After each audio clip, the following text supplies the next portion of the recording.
Hey guys, I'm Joey, and this is part 2 of aquarium fish tank do nots. The fish tank do's, or things you should do in your fish tank, will be out tomorrow. That will also be a 2-part episode. I'm gonna film it today. I'm gonna try to get it up by tomorrow. So yeah, here are some things you should not do in your fish tank. Okay, the next aquarium do not ignore maintenance.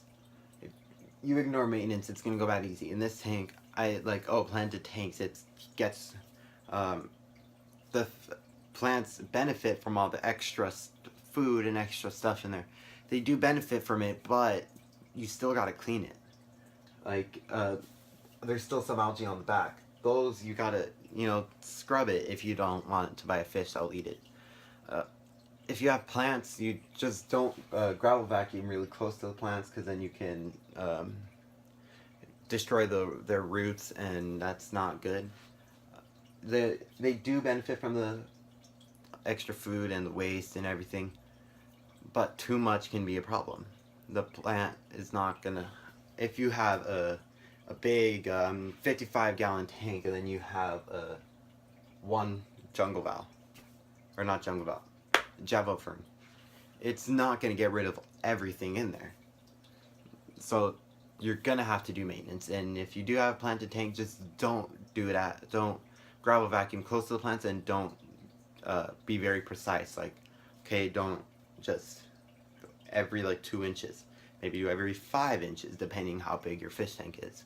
Yeah, do not ignore your maintenance. Okay, the next aquarium do not is something that I do pretty often, but I do it with the intentions of getting the problem. Do not leave this light on or open a window. To allow sunlight in here. It's going to grow algae. Do not leave the light on 24/7. 1, not very fun for your electric bill. 2, the light is going to get pretty hot. And 3, algae is going to be absolutely everywhere. So if you have a marine land tank, or you have a light that will have a mode where you can turn the light darker, there's a night mode on this tank, so I wouldn't even leave this one on all night either. I just, when the sun goes down, I turn this on before I go to bed. I turn it off. It's that simple. You can, when you wake up, turn on the light. Go to bed, turn it off.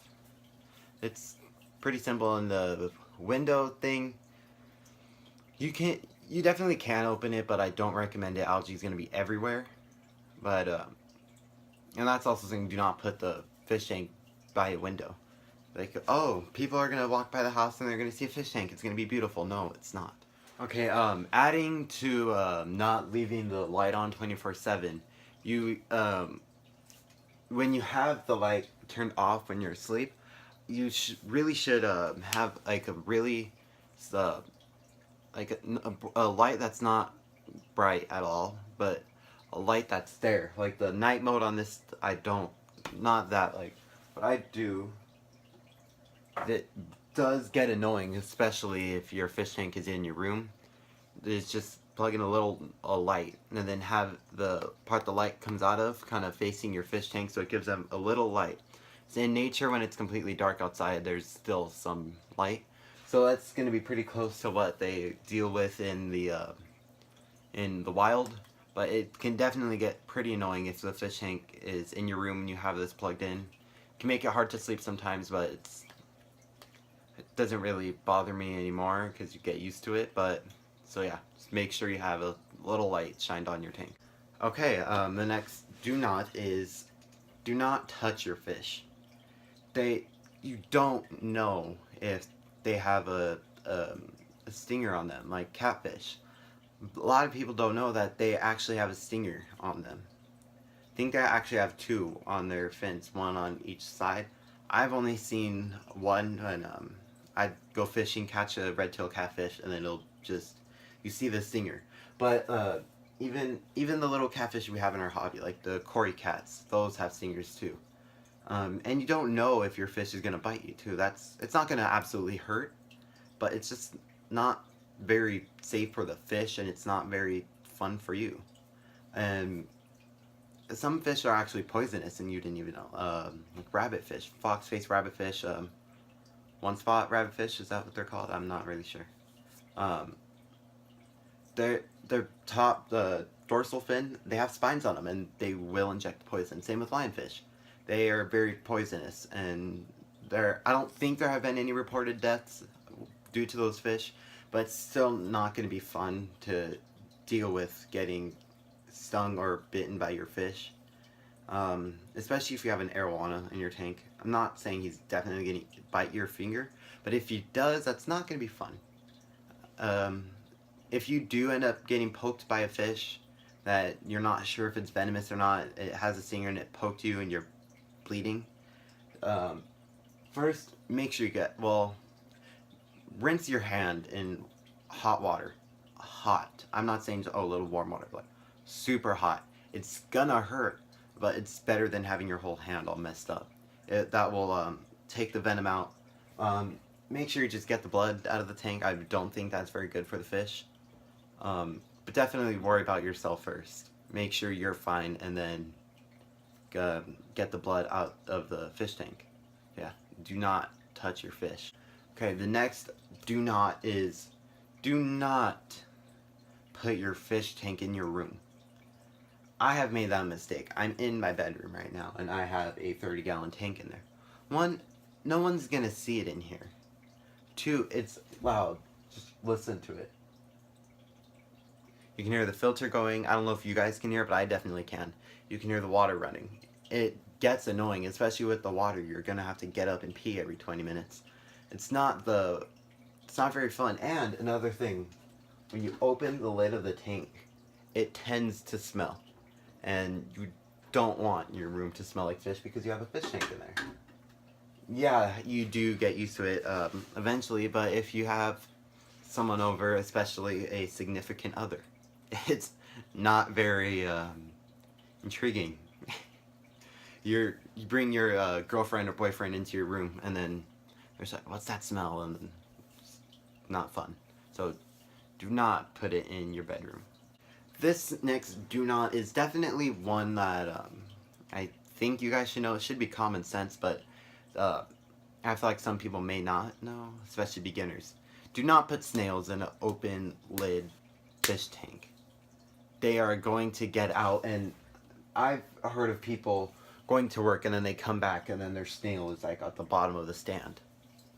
Then it's not very safe for the fish to be out of water, because they don't know they can't be out of water. You know, they get out of curiosity, and then they're gonna be running out of air from the water, and then they're not gonna know, oh, go back. They're just gonna keep going. And then having a dead snail on your floor isn't fun, especially if you're at work and it happens and your snail dies. It's not very fun. Even with octopus, those tend to get out of fish tanks very often.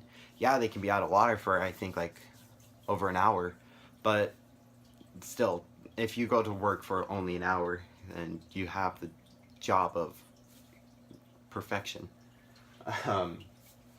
Yeah, do not put snails in open the tank.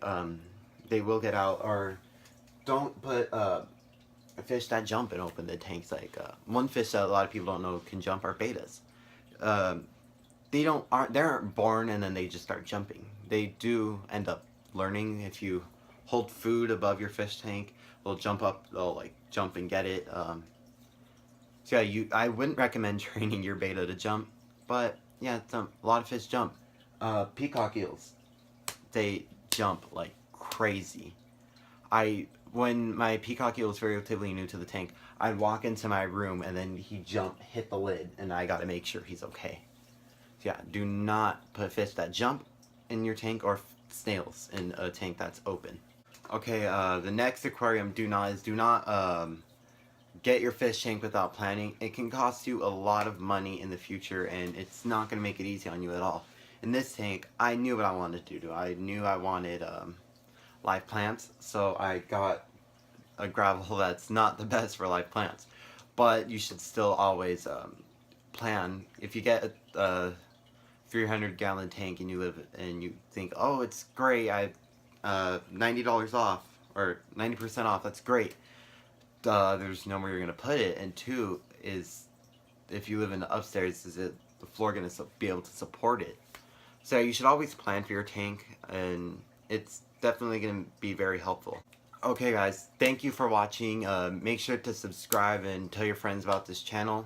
I'm gonna try to upload every day. I'm not 100% sure if I'm gonna be able to. I'm still debating whether I'm going to upload on Christmas. I'm probably not going to, but there is still a chance that I will. I will let you know the day before Christmas, or Christmas Eve, because I'm pretty sure I'm going to be posting a video then. So yeah, make sure to subscribe and check for tomorrow for both part 1 and part 2 things you should do in your fish tank.